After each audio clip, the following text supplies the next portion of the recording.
Hi, everybody. Thank you so much for joining me back for Andsoph podcast. I'm your host, Sophie Wade, and this is my podcast for ordinary people with extraordinary impacts. And today, we have a very special guest.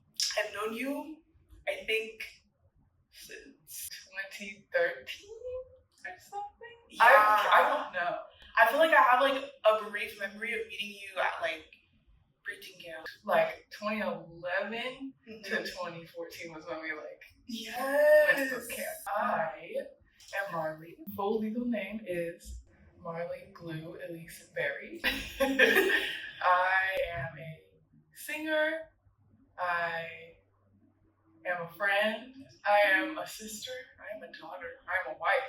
Before we get into everything, we played this with, I think, Diamond when she was on me, and we did song association. Yes! I've never done this, so I hope I'm good. I have 10 seconds to come up with a song after you say the word. Yeah. Okay. Your first word is wrong. Oh my gosh.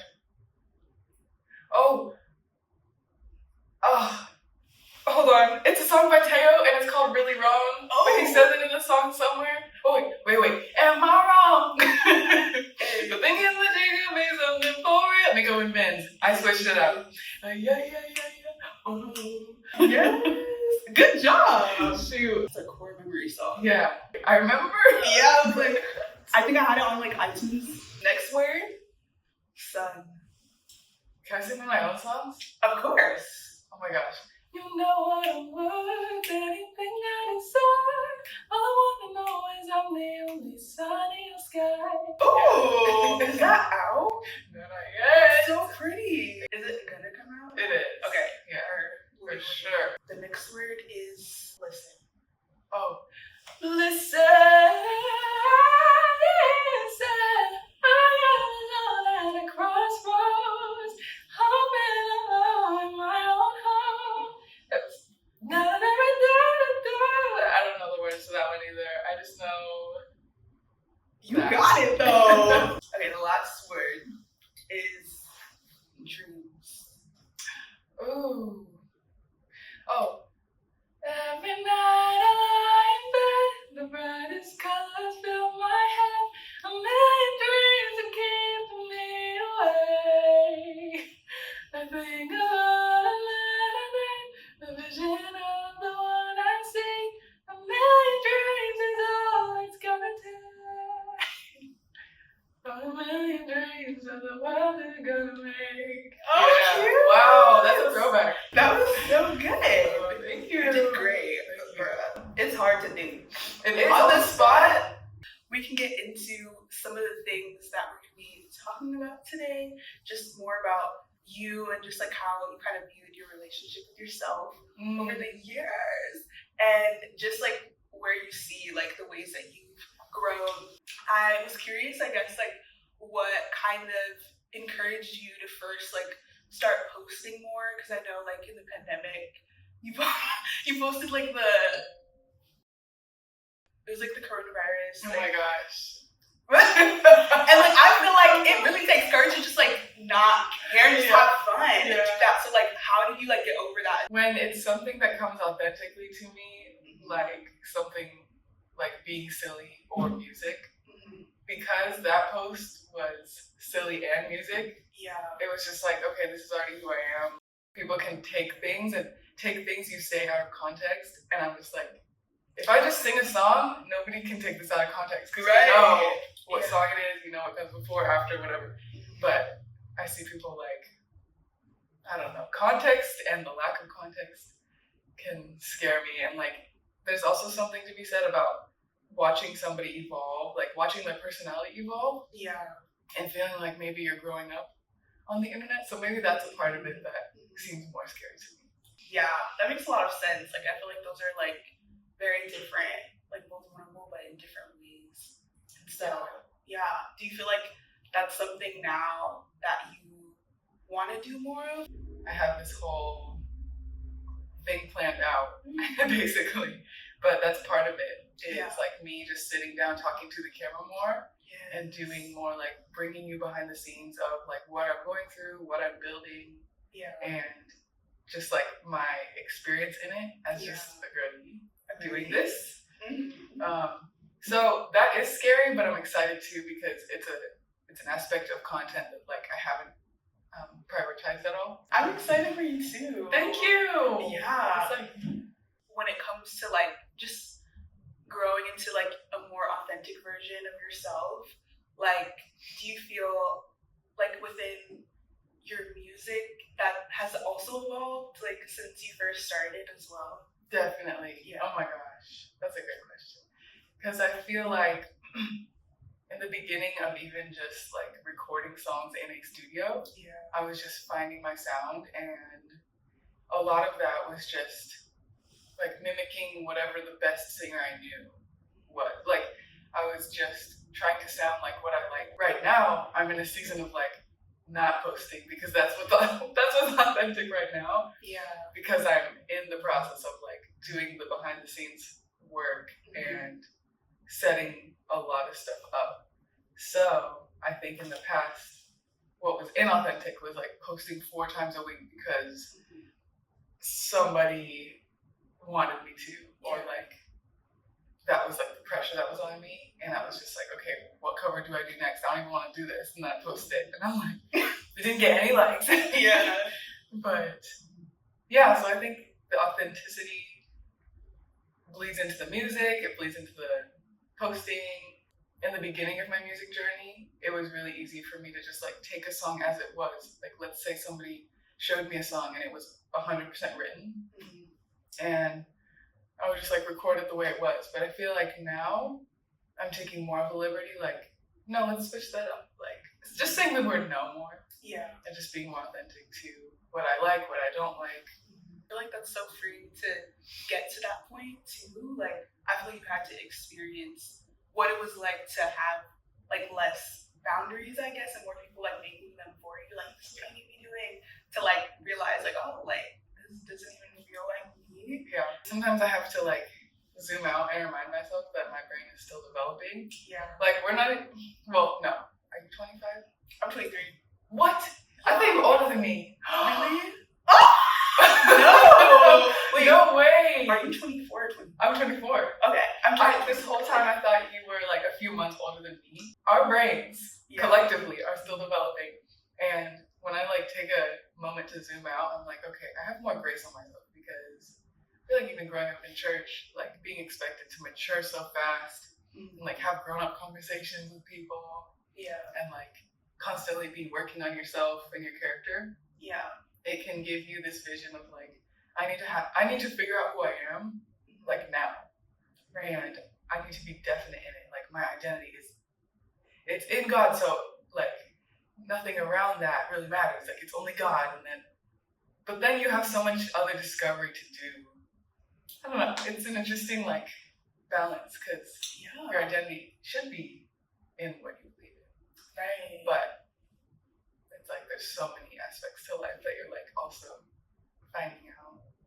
I don't know how I got into that. No, I feel that. That also impacts us too, I feel like, in what we do, like what we grew up like hearing and like the expectations of ourselves, and like I feel like that can lead to like people pleasing and just always being like I always have to serve others no matter what cost, you know.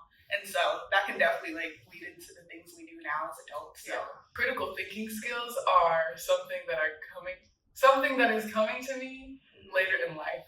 Yeah. No, Sam, why did I do this for?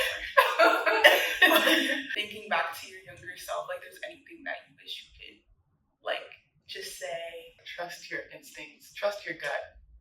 Because 99% of the time it's right. Just being told that like, oh, don't go by your feelings, like go by this, or like go by what we think, especially in church with like older mentors and people like that. Like don't go by, the heart is deceitful.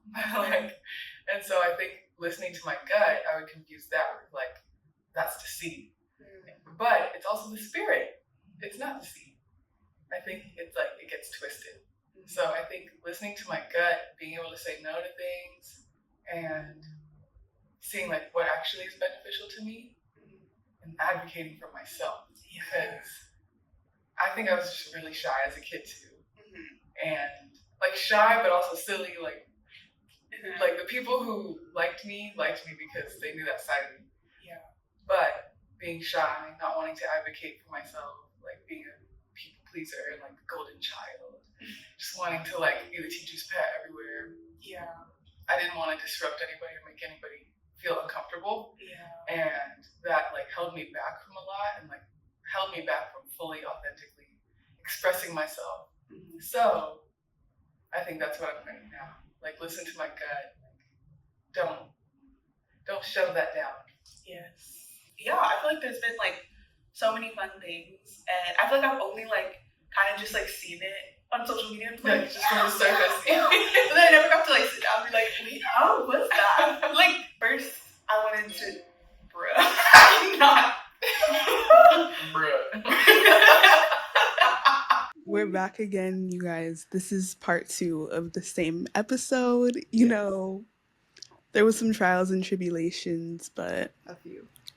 It's all part of the journey. It's fine. But the first thing that I wanted to talk about was just some of the memorable moments that you've had like along the years. And so I remember last time we were talking about Muni Long on Jimmy Fallon and how you were able to sing backup for that song Hers and Hers, which was my bop back in the day.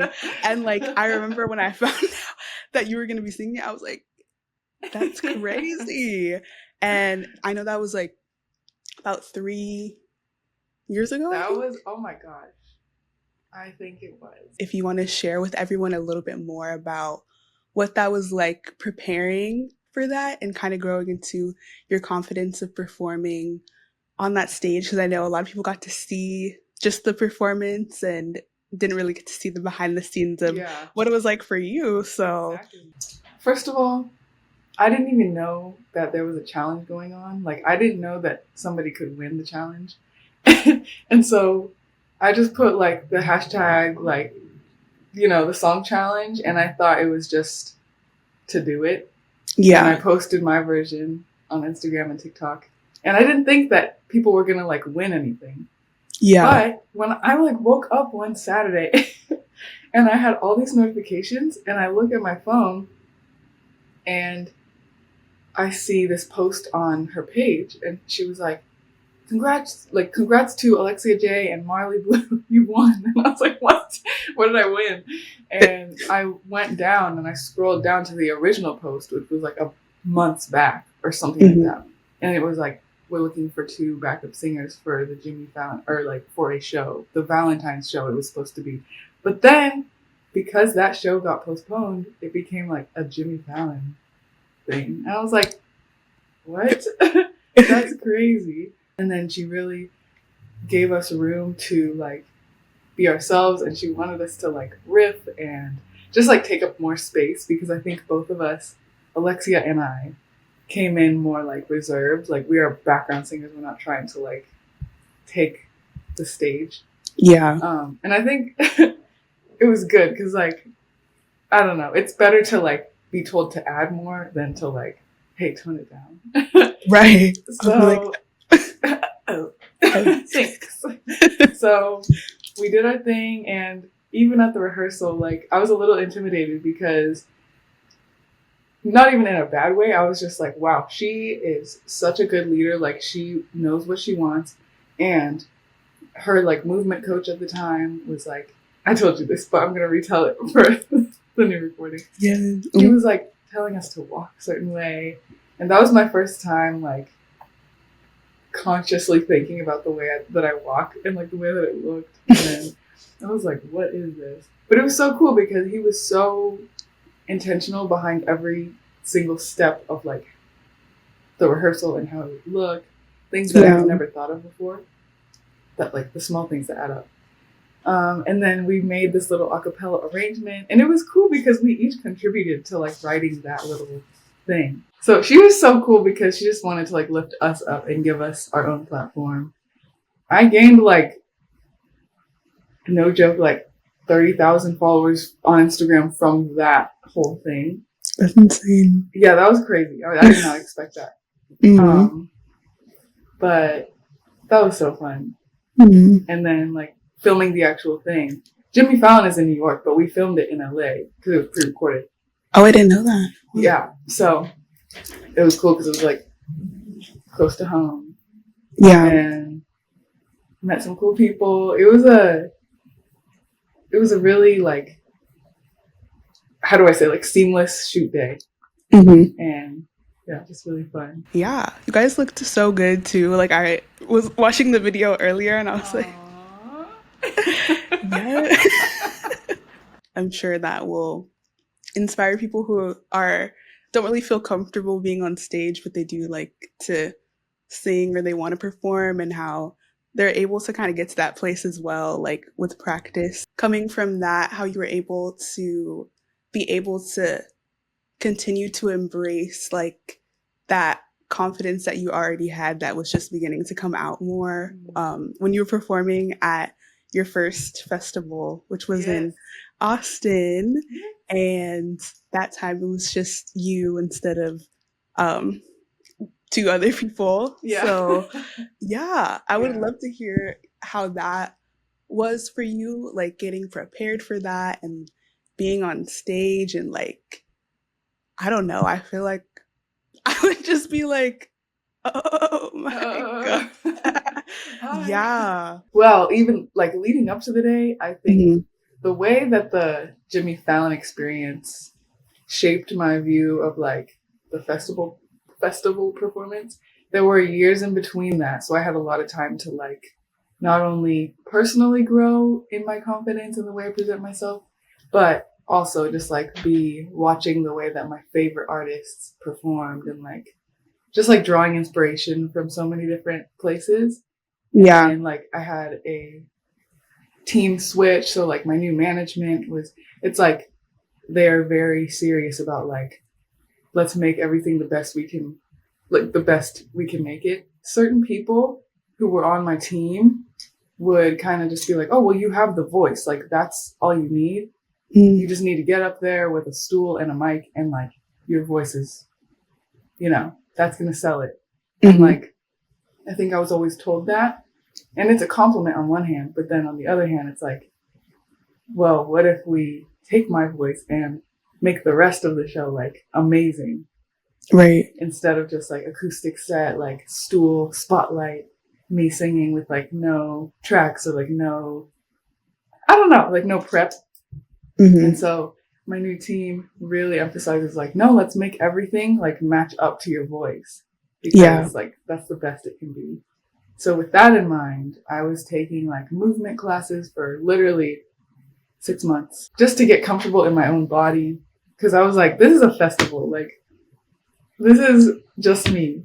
I have a whole set. Like, this isn't just a little open mic where I pop up. Like, they asked for like 45 minutes, but then I gave a little less than that. So basically my mind was like, this is like a TED Talk, except I'm just singing. And I have to be like prepared on my game. But I think I did a really good job. I was just trying to be myself and like make little jokes, like describe the meaning of songs before I got into them. So I feel like that time in between, the literal years in between, like the Muni Long thing and then my thing, gave me time to like, I don't know, see what a high level, like excellent performance could look like and then apply that to my own thing. Do you have a favorite song that you performed while you were there? A song called Can I Be Honest? Yeah. Okay. Yeah. And it's not out, so, but that's, my favorite right now. I love that. That means nothing to you, but I'm intrigued. I'm like, can I be honest about what, though? I mean, that song kind of talks about like, basically us growing up in church or just growing up under the lens of like different people who think they know you, or even meeting people and people having like a certain vision of you and kind of wanting to like prove it wrong. Like, can I be honest with you? Like, can I tell you what I'm actually thinking, because I know you. One of the lyrics is like, "Think you know what I'm thinking, but you're way off." And so I'm like, I know you think you know me, but you don't. And it may look like I hold myself in this regard because I go to church or something, but like I can have fun and like I can let loose. Like if you actually listen to the lyrics, it hits deep because it also talks about like growing up, like feeling the need to play small and like just not bother anybody, not offend anybody, like just keep to myself. But it's just a very fun song. Yeah. Oh, thanks for sharing that with us. Yeah. And that makes me excited to hear that. And I love when people create things that like are super relatable. So I feel like super specific experiences that a lot of people have had that maybe they don't know how to put into words or like they're afraid to talk about. Yeah. And I think that's really important. And even as you were speaking, I was like, oh yes, like I remember like what those feelings were like when I was younger too, because I know we both grew up in church and we both grew up shy. So that combination is, you know. I also wanted to talk more about a song that is out that I'm sure a lot of people have heard, and I've heard it. And I think it came out towards the end of last year, right? Good Morning? Yes. I realized I didn't even say the title. I was like, which one? We love a good feel-good bop.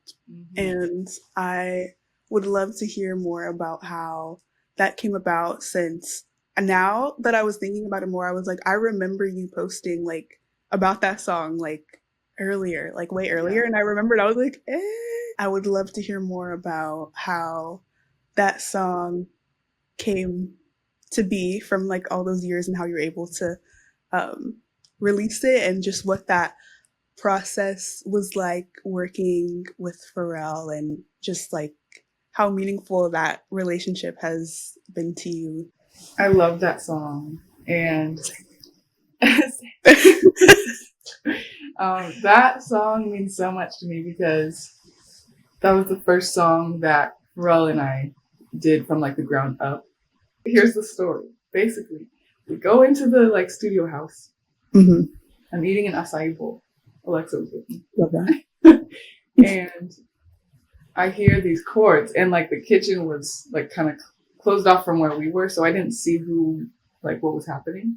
But I heard the chords and just like the beat being made, and I was like, oh my gosh, I love this. And then one of Pharrell's friends, KP, comes like into the room we were in, and I was like, what is this? I love this song. Like, what is this for? And he was like, it's for you. And I was like, what? And I thought it was, I don't know. I didn't expect him to like make a song for me. He's like adding things and like adding these little pads of like the choir or whatever. Like you hear this sound of like women like, ah, and then he was like adding those sounds. And I was like, what is he doing? This sounds so cool. And I was done with my acai bowl. Threw it away, went over to him, and I was like, I love this. Like, what is this? And he's like, here's what I'm thinking. He was like, morning time, waking up beside you. That was so cool because he literally told me, like, when I met you, like, when I saw you, I thought of this song. And I think he has a way of, like, translating vibes into music. Yeah. So that was very special. And it was a compliment because I was like, this sounds like a very sunny, just, like, uplifting song. Yeah. So it's cool to know that, like, he met me and felt that, like, that vibe. I love that, like, that you were able to experience that, and that does sound so special, like, someone to look at you and be like, I see this, and, like, the beginning part is, like, so, like, it's literally, like, I was saying this before, but I mean it, like, it's so catchy. Aww. And, like, I feel like when I'm here, like, listening to it, I feel like I'm, like, delusional trying to hit all the notes because I'm like, oh. I feel like you make it, like, sound so easy, but I'm just like, oh my Here we go again. Yeah, I was like, all right. I know that it was a part of the McDonald's campaign, right? Yes, which was insane because like that song, Pharrell always talked about this song needs to somehow connect to McDonald's or like a coffee brand. Like, yeah, he would always say things like that. Mm-hmm. Ever since the song was made, like that same week we made it, at the end of the week, he was like, he literally called the CEO of McDonald's and FaceTimed him. Next to me, he was like, I want you to meet someone. And he showed me the CEO of McDonald's and he was like, this is Marley. She's a great artist. We just made this song together and McDonald's has to be a part of it somehow. I don't know. Like, I was just like, okay. And then 3 years later, it actually came to fruition. I was like, he spoke it into existence. God heard him. It's so cute. And the cover art is so cute too. Yeah, that was by Doodles, which is like basically it's a NFT and like toy company and like they have their own show, cartoon. They do a lot of things. Would you say like that the type of music that you're wanting to create going forward or that you maybe already have but are still waiting to release, like would you say that it kind of has like a variety of like those like feel good like lighter songs, or is it kind of like just like a mix of like everything? Like, I love the mix that it is. Like there's like songs like this, and then there's songs like this, and then there's songs like like years ago, I'd say 2017, I started to become a Pink Sweats fan because I saw his like music on YouTube. Honesty, like Honesty is such a good song. That was like a breakout song, I feel, for me. That's one of the reasons that Seth and I bonded. Was like, oh, you like Pink Sweats? Oh, no way. So he brought us together too. Wow. Yeah. Years go by. He's always been on like my bucket list. Literally, I have it on my phone. And it said like collab with Pink Sweats. And the fact that I got to check that off is crazy. Because I was like, I don't know how that would happen. But here we are. Unintentional, I wrote in like 2022. One of the songwriters that I work with, we're all like, we treat each other like family. And he was such a homie for this.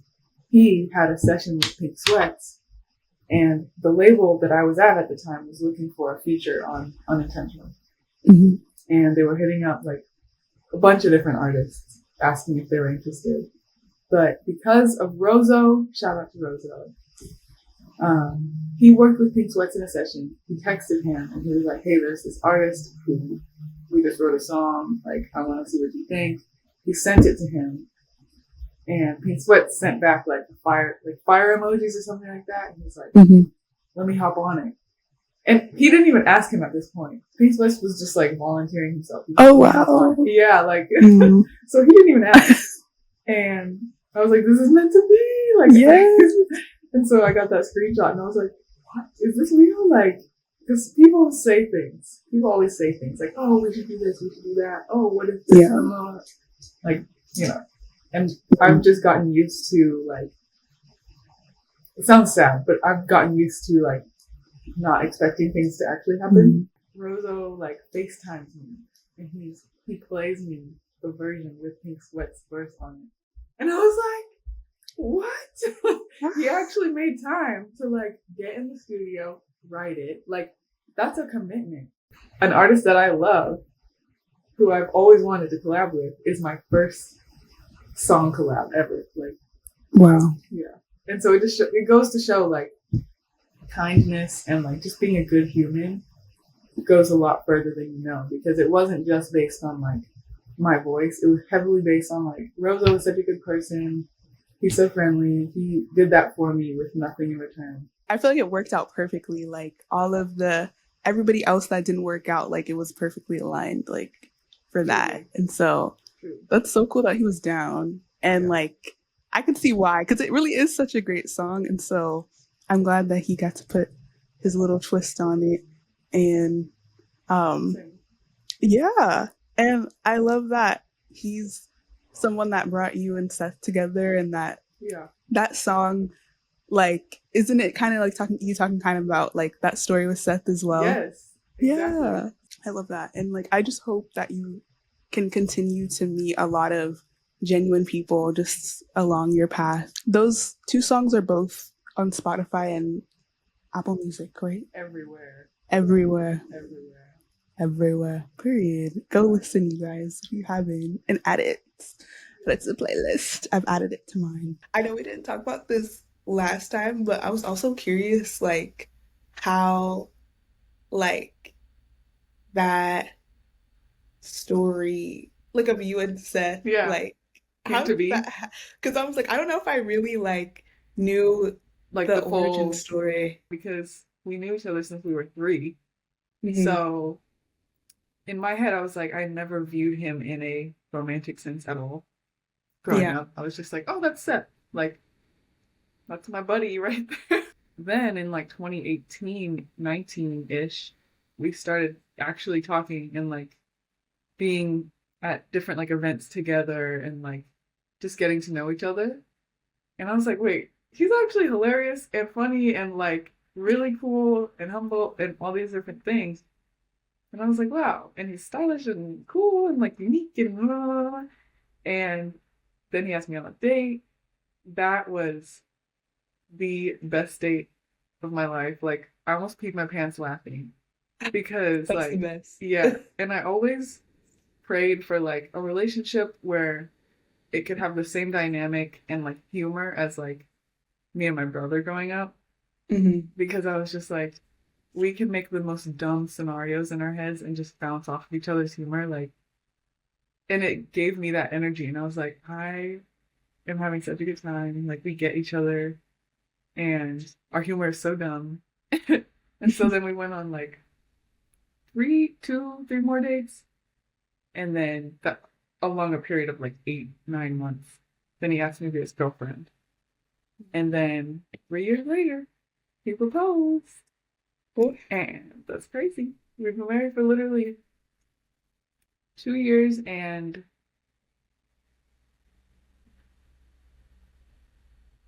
3 months. Yeah. That's crazy. Wild. That's like insane that you guys have literally known each other since you were kids. Like babies. Like babies. Little babies.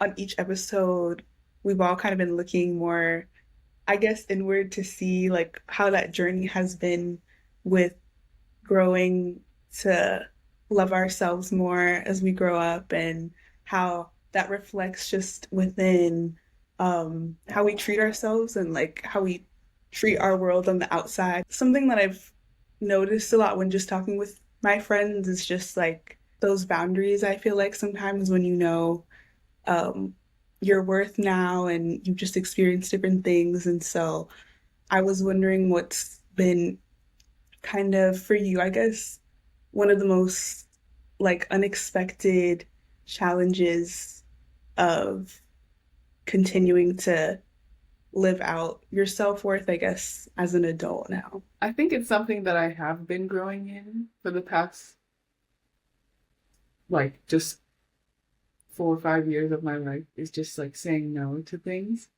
because it's very easy for me to say yes to things and always be down to like help out or like do this or do that. But I think saying no can sometimes make people uncomfortable or make them think a certain way about you, or saying no to something can reflect to that person that I think I'm too good for something, like when it's really not the case. So I think just like laying my boundaries down and feeling okay with like rejecting certain opportunities or certain ways of using my time as I'm getting more and more into my career, which is very behind the scenes right now. No's are just opening up different doors for like a yes opportunity.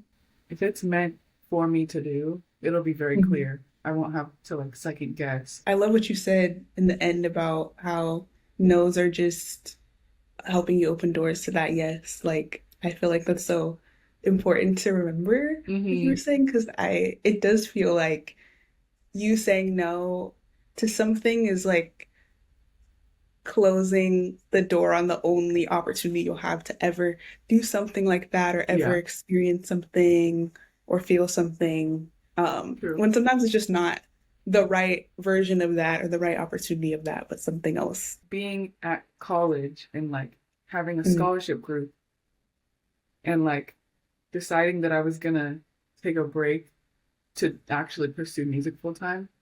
It felt like a bunch of different people around me were like, like, you probably shouldn't do that. Maybe finish school first, blah, blah, blah, blah. But in my heart, I was like, we're in the middle of a global pandemic. I'm doing these math classes on Zoom. Like, my life does not feel purposeful right now. I need to switch it up. Yes. Like, I'm learning geometry and like getting 100% on these tests. I'm not challenging myself at all. Like, I need to switch gears and like actually shift towards my like vocation, which I feel is music. But then there were some real ones who were like, no, do it. This is the time in your life to do it. And you're not wasting anything. Like, you're not wasting money. You're on a scholarship. And so like saying no to the people who didn't agree with me was tough. But that was a big step to where I like gained trust with myself to advocate for myself. Like, imagine if I had just graduated last year or 2 years ago. And I was just trying to get my foot in at 24. And I was like, hey, like, it's just a completely different time. I love that story, girl. And like, it really does show like the power of trusting yourself, like you said, when you do decide to be courageous, even when you have so many voices in your ear convincing you of something. And it's like, you didn't know what was going to happen, but you did trust that you felt in your spirit like good about taking that step back. And so I'm so glad that it clearly was the right decision. Yeah. And I feel like the pandemic was that time to lock in. There's so many people that regret not locking in during the pandemic. Like, that was the time to lock in, girl. I was doing the Zoom geometry classes. Like, that was me. And I'm just like, lock in. I'm sure that can continue to guide you in other decisions you make in the future. And it just shows that you don't need to follow one specific path to, be able to still create meaning with your life. I was wondering for you kind of what has helped you recently to, when you're feeling like overwhelmed or maybe you're having like moments of doubt, I guess, about yourself, like what kind of helps to bring you back to peace? Sometimes it's like something as simple as going through your camera roll from like 6 years ago and then seeing where you were back then. And all the things that God has like brought you through to now. And you're like, oh, yeah, I can't be wasting like this opportunity right now. Like, I can't be moping around or like doubting when all these prayers have been answered. Like, I am living in an answered prayer. I looked at my bucket list recently or like my dream list, and one of the things was like, be living in an apartment with your own studio in it. And I was like, I'm in it. Which is so crazy. Reconnecting with people who know where you come from and know your like past or know like who you are before all the like frills and things, like just old friends, day one friends.